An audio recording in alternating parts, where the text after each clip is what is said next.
جنرال علیزی څنګه پلان لري او څه یې ویلي دي د هغه په لاس کې تورو تسبو کې څه خبره ده ټول په همدې ویډیو کې وګورئ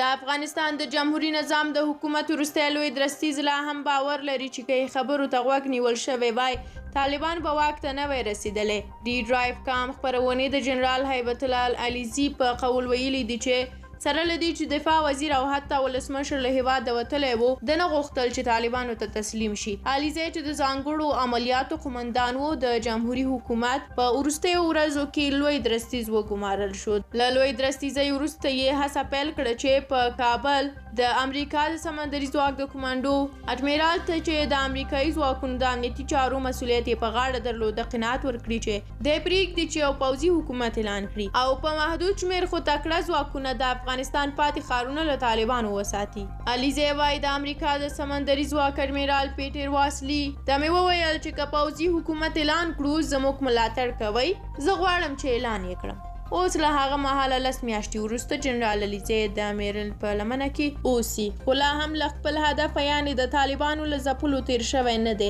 دا له پخوانیو افغان جنرالانو او سیاستوالو سره په دې موضوع په خبرو اترو باندې بوخت دی چې یوه ورځ به نوی حکومت جوړوي دوی له بېلابېلو رسنیو سره مرکې کوي او په هغه مرکه کې چې له وارزون سره یې وکړه هماغه خبرې وکړي چې د افغانستان د بیا رغونې لپاره د امریکا ځانګړي سرمفتش جان سپوکو په خپل راپور کې څرګندې کړي دي علیزي په داسې حال کې چې تورې تسبیح په لاس کې وي په دې اړه خبرې کولې چې څرنګه خپل هېواد وژغوري له تاسو مننه کوم چې د ویډیو تر پایه مو راسره ملتیا وکړه سوله افغان چینل نورې ویډیوګانې مه هېروئ حتما وګورئ ځکه چې په هغوی کې هم تازه خبرونه دي او تازه خبرې دي